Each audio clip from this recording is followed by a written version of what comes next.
Hi. Thank you, gentlemen. Hi. McCormick had prevented us from shooting the meeting. We caught him outside and asked if he'd learned anything. I learned what their lives are like because of what has happened to them.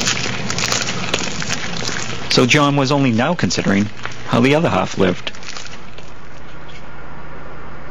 As for his pals, the class of 1960, 11 of them would turn out to be abusers or enablers.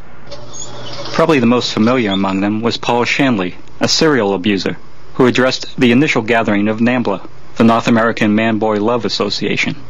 McCormick covered for Shanley, and Birmingham, and other alumni and colleagues. In 1985, John McCormick, Joe Birmingham, and 3 other priests from their class took a trip to Europe together in celebration of their 25th anniversary in the priesthood. This was some 10 years before he told my brother he knew nothing about Birmingham between the time he left Salem and the time he died, and that they certainly weren't close. 2 years after this European vacation, a parent of an altar boy from St. Anne's in Gloucester, who had heard rumors of Birmingham's previous misconduct, contacted McCormick about his concerns. McCormick told the parent that he spoke to Birmingham and that, quote, "He has assured me there is no factual basis to your concern.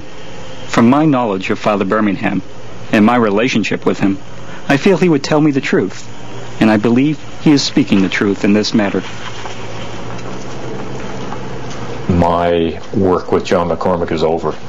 He has no moral authority left. He's so clearly discredited by just the evidence that's sitting in his file.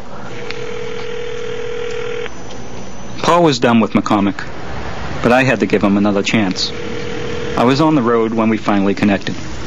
So the reason I called you, this whole process for my brother has sort of become a process for me too, and Paul went and got therapy for this, and my therapy is that I've been working my way through it by making a film about it.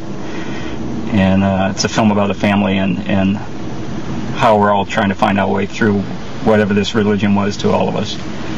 I don't know if you would be interested in being part of it, because you are part of it.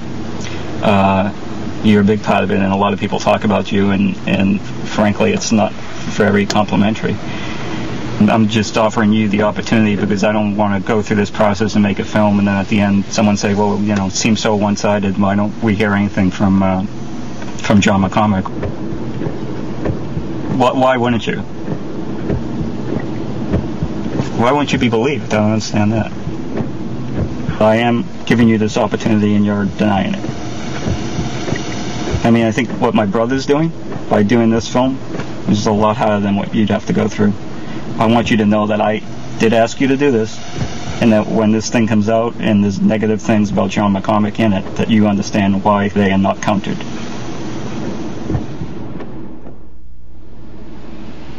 Every once in a while, there's a little kid in me that says, "He shouldn't be bishop."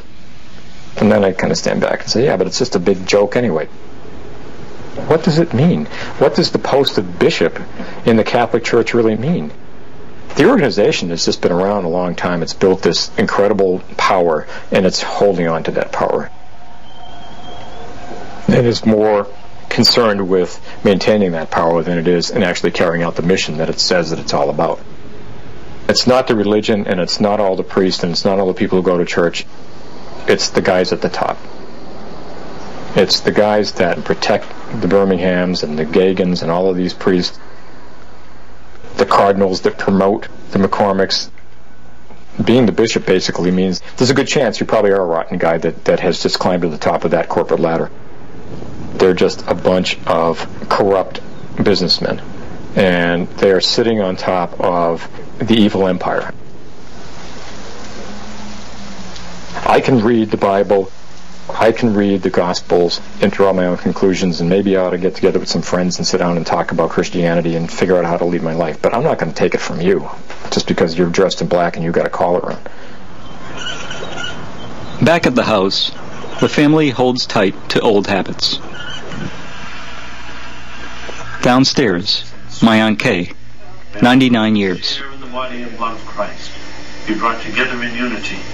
Upstairs, my parents, still attending church.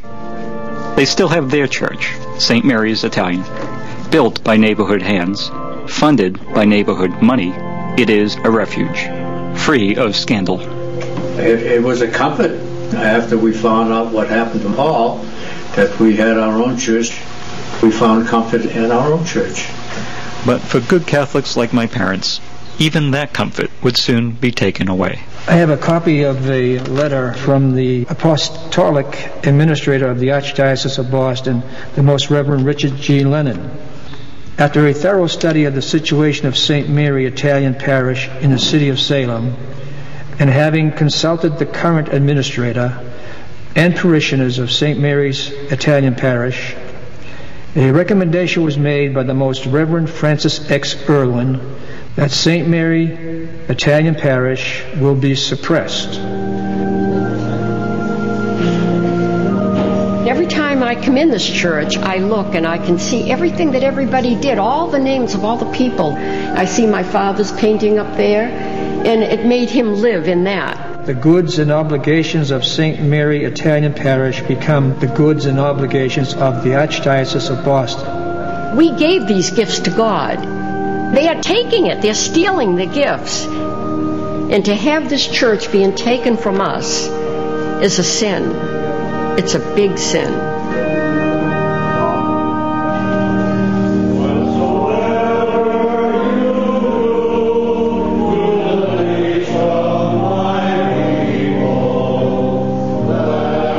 When I hear that they're going to close the church, part of me says, big deal.